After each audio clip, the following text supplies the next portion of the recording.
Welcome to my last full day of London.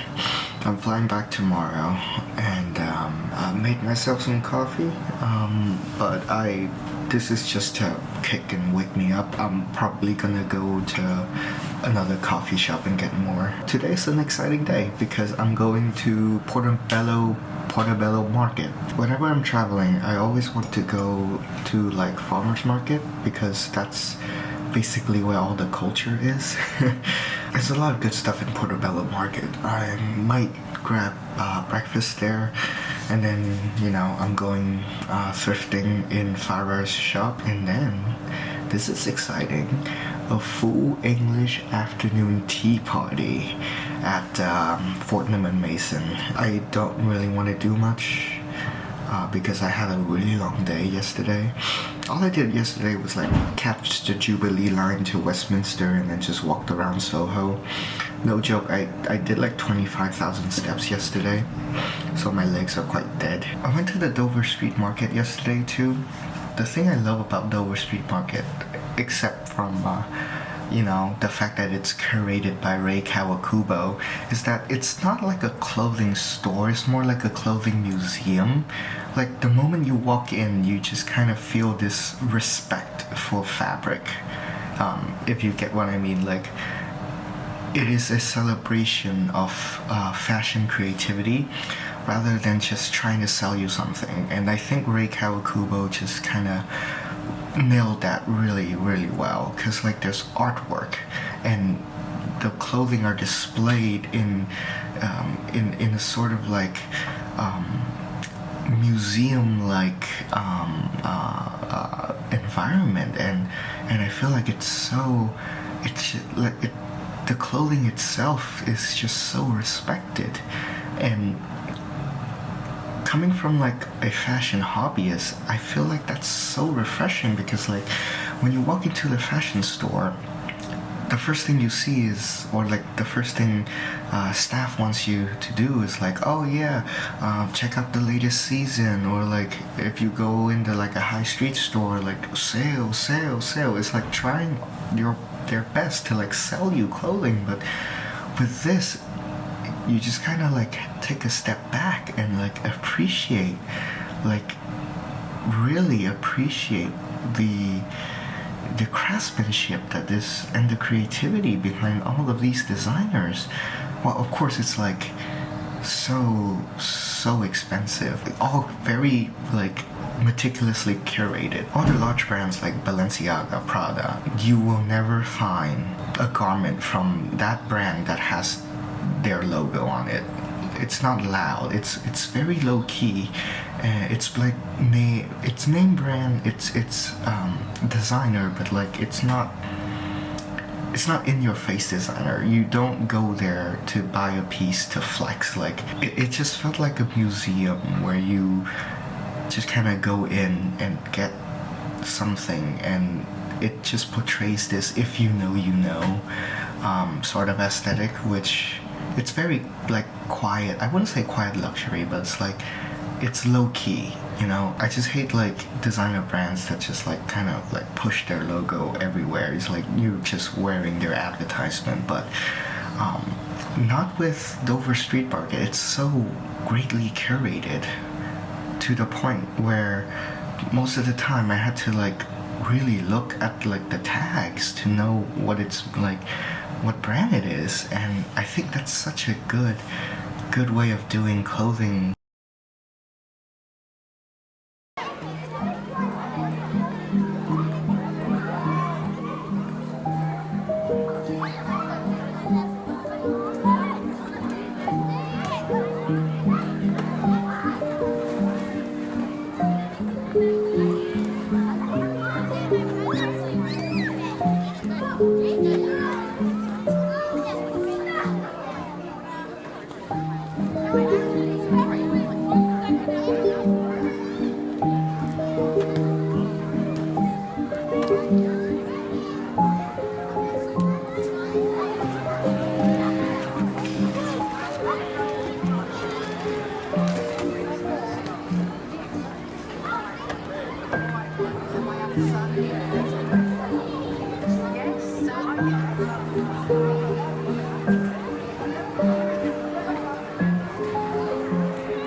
So, I think the hardest worker from this trip is this bag. I don't know why I bought so much, but I did. I went to Flores, London yesterday in Jermyn Street, and I don't know why, but like, it spells like Jeremy Street, but it's like it's pronounced German Street. There's this one thing, Flores Santau, like this one perfume that I've always wanted to try, but Flores does not have like a retailer in the US or in New York. No joke, after like 3 years, I finally got the chance to buy Flores Santau. And while I was there, I checked out number 89, which, believe it or not, is James Bond's favorite fragrance. And like Flores itself is like, I think they're like the oldest active perfumery right now. Like they did perfume for like the king and queen, Winston Churchill. You know, you can get Winston Churchill's perfume. It's called Flores number 127. It's very barbershoppy. It's very fresh. It's this spicy freshness, right? And Flores 89, like what James Bond smells, is quite like, if you look at James Bond, you would think that he would carry this sort of like dark, mysterious ambiance to it, but no, it's actually a very fresh perfume.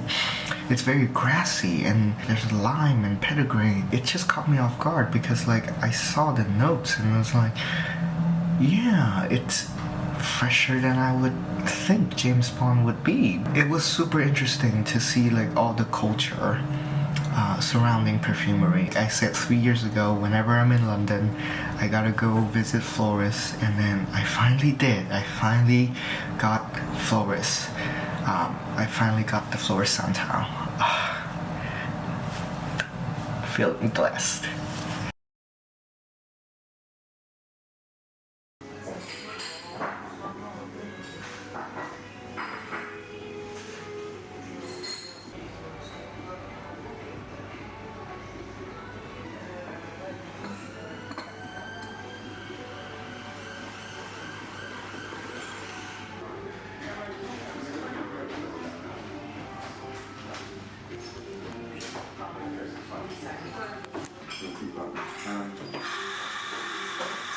And anyway, so she